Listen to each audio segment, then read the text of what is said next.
কেমন আছো বন্ধুরা? আশা করি ভালো আছো আর আমিও অনেক অনেক ভালো আছি। বাইরে প্রচণ্ড বৃষ্টি হচ্ছে আর এই বৃষ্টির দিনে আমি কোথায় যাচ্ছি অবশ্যই তোমাদের সাথে শেয়ার করব। তো তার আগে ভিডিওটাকেও স্কিপ করো না, দেখতে থাকো। বাইরে প্রচণ্ড বৃষ্টি হচ্ছে আর এদিকে খিদেও লেগেছে। মনে হয় যেন ঝাল ঝাল কিছু খেলে ভালো হয়, কিন্তু এই মুহূর্তে এত বৃষ্টিতে তো চানা ফুচকা পাওয়াই যাবে না। যদি বা পাওয়া যায় তাও সেই বাজারে যেতে হবে। আর আমাদের পাড়াতে যেই দোকানটা আসতো সেটাই বৃষ্টিতে আসেনি। তাই মনে মনে ভাবলাম যে কি করা যায়। এটা ভেবে আর ছাতা নিয়ে বেরিয়ে পড়েছি বৃষ্টিতে ভিজতে ভিজতে। আর আমার তো বৃষ্টিতে ভিজতে খুবই ভালো লাগে। খুব মজা করতে করতেই যাচ্ছি। আর সাথে মেয়ে যাবে বলেছিল আমার সাথে, আমি নিয়ে আসিনি, কারণ বৃষ্টিতে আসলে ও ভিজে যাবে। সামনে অনেকগুলো প্রোগ্রাম আছে, শরীর খারাপ করলে হবে না, ভালোভাবে ওকে রাখতে হবে। 2-3টে প্রোগ্রাম পড়েছে, তাই ভাবলাম একা একা যাই, ঘুরে আসি, দেখি কি খাওয়া যায়। সারা দুপুরটা ভাত খাইনি, শরীরটা খারাপ ছিল বলে স্নান করে এসে আর ঘুমিয়ে পড়েছি। আর ঘুম থেকে উঠে দেখছি 5টা বেজে গিয়েছে, তার জন্য আর ভাত খাইনি। একটু ঝাল ঝাল কিছু হলে ভালো হতো, এটা ভেবে বেরিয়ে পড়েছি চপ দোকানে যাব। চপ দিয়ে এসে ভাতটা খাবো, কারণ অনেক দিন চপ খাওয়া হয়নি। এই বৃষ্টির মধ্যে কটা চপ নিয়ে আসবো, আর মেয়ে মুড়ি দিয়ে খাবে আর আমি খাবো ভাত দিয়ে। এই বৃষ্টির দিনে আমাদের এই যে মাঝের পোলটা কি ব্যাপক লাগছে, আমি একা একা যাচ্ছি, এত এনজয় করছি যেন মনে হয় পোলের মধ্যে দাঁড়িয়ে থাকি।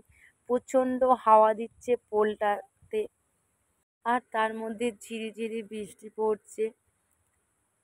এই ব্রিজে লাইটিংগুলো জ্বলে, বাট সেই লাইটিংগুলো বৃষ্টিতে কি মানে কোনো কিছুর কারণে সেটা আর জ্বলেনি।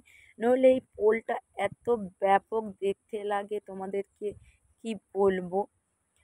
বক বক না করে চলে এসেছি চপের দোকানে। প্রচণ্ড খিদে পেয়ে গেছে, তোমাদের সাথে বকে বকে আরও বেশি খিদে পেয়ে গেছে। তাড়াতাড়ি করে চপ নিয়ে আগে বাড়ি যাব, গিয়ে আগে ভাত খাবো, কারণ ভাতটা খেয়ে দিয়ে শুয়ে পড়বো, রাতে আর কিছু খাবো না। এখন যদি চপটা দিয়ে বাড়িতে গিয়ে মুড়ি খাই তাহলে আর রাতে ভাত খেতে পারবো না। আর ভাত না খেলে আমার অনেকগুলো মেডিসিন আছে, সেগুলো খেতে পারবো না। তার জন্য ভাবলাম যে ভাত খাওয়ার আগে একটা মেডিসিন আছে, ওটা খেয়ে নেব। আর ভাত খেয়ে দুটো মেডিসিন আছে, সেটা খেয়ে একেবারে শুয়ে পড়বো। মুড়ি খেয়ে আর অনেক রাত হয়ে যাবে, তখন আর ভাত খেতেই পারবো না, আর বাট মেডিসিনগুলো আমার খাওয়া হবে না। আর এই চপ দোকানটাতে আসলে বিশাল দেরি হয়, বিশাল ভিড়। আমি তো প্রায় ওই দোকানটাতে গিয়ে আধা ঘন্টার উপরে দাঁড়িয়েছিলাম শুধু চপটা নেব বলে। বাট ফোনও করেছিলাম, আগে থেকে ফোন করে গিয়েছি, কিন্তু বৃষ্টির দিনে সবাই চপ খেতে চায় আর বিশাল বীভৎস লাইন পড়েছে। তা আমি কাকুকে গিয়ে বললাম যে তোমাকে তো আমি ফোনে বলেছি। কাকু বলল ফোনে বললে কি হবে মা, তার আগে অনেক লাইন, একে ছেড়ে দিতে ওকে ছেড়ে দিতে অনেকটাই দেরি হয়ে গেছে।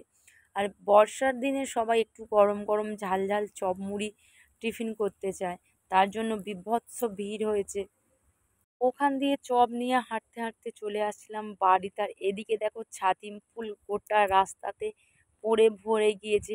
আর এটা শুধুমাত্র দুর্গাপুজোর আগেতেই হয়, এই ফুলটা দেখা যায়। ফুলটার গন্ধটা দূর থেকে ভালো লাগে, বাট কাছে আসলে যেন কেমন একটা গা গোলায়। বাড়িতে এসে তাড়াতাড়ি করে মেয়েকে চপ মুড়ি দিয়ে দিয়েছি, আর আমি ভাত নিয়ে বসে পড়েছি। আমার তো দুটো চপ না হলে খেয়ে পোষায় না, বাট গরম গরম চপের মজাটাই আলাদা, বাট মুড়ি দিয়ে খেলে বেশি টেস্ট ভাতের থেকে।